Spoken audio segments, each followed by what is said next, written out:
మిత్రుడు నరేందర్ రెడ్డికి ఓటేసినప్పుడే మీ సమస్యలకు పరిష్కారం దొరుకుతుంది అని చెప్పి నేను ఈ సందర్భంగా తెలియజేస్తున్నాను. అంతెందుకు ఇక్కడ మీడియా మిత్రులు ఉన్నారు, హైదరాబాద్లో ఉన్న వాళ్ళని అడగండి. ఆనాడు రాజశేఖర రెడ్డి గారు ఉన్నప్పుడు జర్నలిస్టులకు ఇండ్ల పట్టాలు ఇచ్చాడు. 10 ఏళ్ళు చంద్రశేఖరరావు మీ ఇండ్ల పట్టాలన్నా మీ భూమి ఏడుందో చూపించినాడా, మీ కాగితమాన్ని ఇచ్చిండా?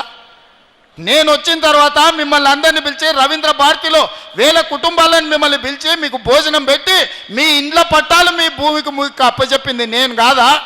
10 ఏళ్ళు చంద్రశేఖరరావు మీ ఇండ్ల పట్టాల గురించి కాదు, మీ ఆరోగ్య భద్రత కార్డు గురించి కూడా ఇవ్వలే. కోవిడ్లో మీ జర్నలిస్టులు చచ్చిపోతే పట్టించుకున్న పాపాన వల్లే ఢిల్లీలో ఉన్న మీ జర్నలిస్టులకు ఆరోగ్య భద్రత కార్డు కూడా ఇవ్వకపోతే జర్నలిస్టుల సమస్యలను పరిష్కరించాలని మిమ్మల్ని పిలిచి మాట్లాడి మీ భూమి మీకు అప్పచెప్పింది నేను కాదా మిత్రులారా?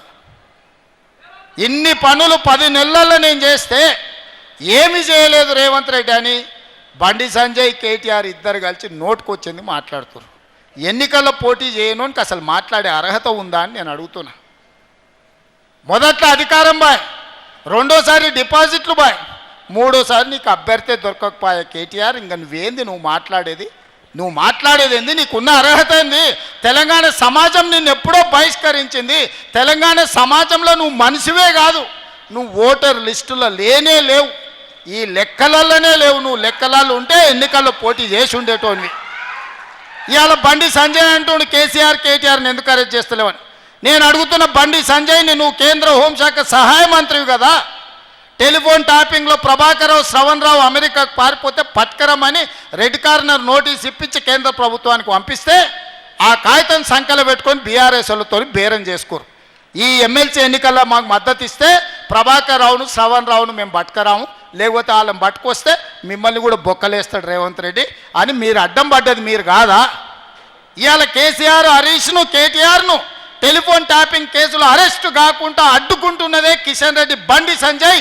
ఎందుకంటే ప్రభాకర్ రావును శ్రవణ్ రావును విదేశాల నుంచి ఇక్కడికి రప్పిస్తే 48 గంటలలో ఇలా బండారం బయటపడుతుంది, అందరిని తీసుకుపోయి చెర్లపల్లి జైల్లో పెడతామని చెప్పి ఈ కాగితం అడ్డం పెట్టి బ్లాక్మెయిల్ చేసి ఎన్నికల్లో పరోక్షంగా వాళ్ళ మద్దతు తీసుకుంటున్నది బీజేపీ వాళ్ళు కాదా అని చెప్పి నేను ఈ సందర్భంగా అడుగుతున్నా. బండి సంజయ్ గారు, నీకు చిత్తశుద్ధి ఉంటే మేము గొర్రెల స్కామ్ కింద ఏసీబీలో కేసు కట్టి మేము విచారణ చేస్తే ఫైళ్ళన్నీ మీ ఈడీ వాళ్ళు తీసుకుపోయినారు. ఈడీ వాళ్ళు ఎందుకు ఈ గొర్రెల స్కామ్లో టీఆర్ఎస్ వాళ్ళని ఒక్కరిని కూడా అరెస్ట్ చేయలే? ఈ కార్ రేసుల్లో విదేశీ కార్ల పోటీలలో కోట్ల రూపాయలు కేటీఆర్ విదేశాలకు తరలించడానికి నేను కేసు కడితే ఎంబడే ఈడీ వాళ్ళు వచ్చి ఆ ఫైల్ అంతా తీసుకుపోయాను. ఎందుకు ఈ కార్ రేసుల్లో కేటీఆర్ను ఈడీ వాళ్ళు అరెస్టు చేయలేదని నేను అడుగుతున్నా. టెలిఫోన్ ట్యాపింగ్లో ప్రభాకర్ రావును నిన్న మనం టీవీలలో చూస్తున్నాం. ట్రంప్ ఆ ప్రెసిడెంట్ కాగానే అమెరికాలో ఉన్న భారతీయులందరినీ అక్రమ వలసదారులని కాళ్లకు బేడీలేసి తీసుకొచ్చి దేశంలో ప్రత్యేక విమానంలో దించిపోతున్నాడు. మరి అక్రమంగా ఉన్న ప్రభాకర్ రావును శ్రవణ్ రావును ప్రభుత్వం మేము ఫిర్యాదు చేసిన వాళ్ళని ఎందుకు తెస్తలేరు? ఎందుకు మోడీ లేఖ రాస్తలేడు? ఎందుకు కేంద్ర హోంశాఖనే చేయాల్సింది పని? దానికి మంత్రిగా ఉన్నది బండి సంజయ్ గారే కదా.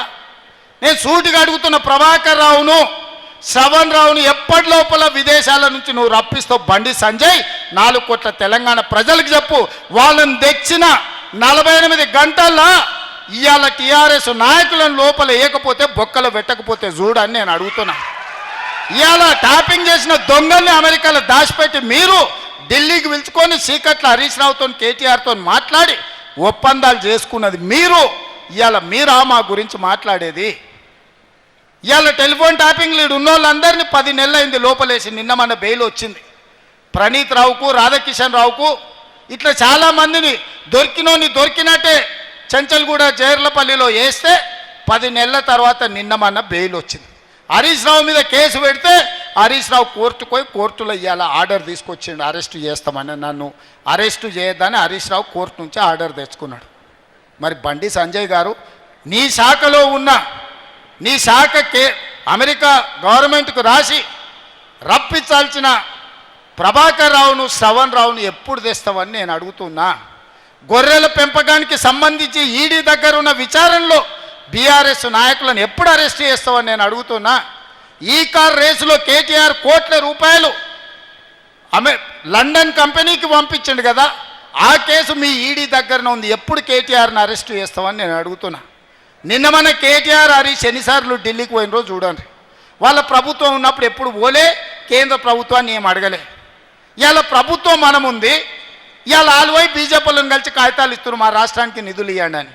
గింత అర్థం కాదా ఆయన?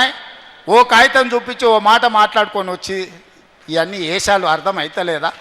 ఇవాళ ఒప్పందంలో భాగంగానే బీజేపీల కాళ్ళు పట్టుకోవడానికి, బీజేపీలు వీళ్ళని కాపాడడానికి ఇద్దరు కలిసి సీకట్లో మాట్లాడుకొని మన నిఘా అధికారులు ఇవి బయట పెడతారని చెప్పి ఉత్తగానే కాగితాలు ఇచ్చినట్టు ఫోటో దిగుతుండు. సిల్లి గవర్నర్ తెచ్చినావా? నితిన్ గడ్కరీకి కాగితం ఇచ్చినావు కేటీఆర్? హరీష్ రావు కలిసి వచ్చిండి, కేంద్రంలో ఉండే వాళ్ళని ఏమన్నా తెచ్చిండా? ప్రభుత్వంలో మమ్మల్ని అడిగిన ఏమన్నా నిధులు తీసుకురావాలని ఏమన్నా అడగాలా అని? తెలంగాణ రాష్ట్రానికి, తెలంగాణ రాష్ట్ర ప్రభుత్వానికి నిధులు తెచ్చేది ఉంటే మాతోని కదా కలిసి రావాల్సింది. మీరిద్దరు ఏంది కలుసుకునేది సీకట్లా? ఈడ ప్రభుత్వం ఉన్నది మాది కదా, మమ్మల్ని కదా అడగాల్సింది. ఏ నిధులు దేంట్లో రావాలి, దేంట్లో బకాయి ఉన్నాయి, ఎవరిని అడగాలని మమ్మల్ని అడగకుండా మీరిద్దరు కలిసి మాట్లాడుకొని సత్రం భోజనానికి నెల్లూరు పెద్దారెడ్డి రికమెండేషన్ అన్నాడు. అంటే వెనకట్టుకోవడం సత్రంలో పెట్టేదే ఉచిత భోజనం, దానికి నెల్లూరు పెద్దారెడ్డి పెద్ద లేఖ రాసినట, మా ఫలానా మనిషి వస్తున్నాడు ఆయనకు ఉచితంగా భోజనం పెట్టురని.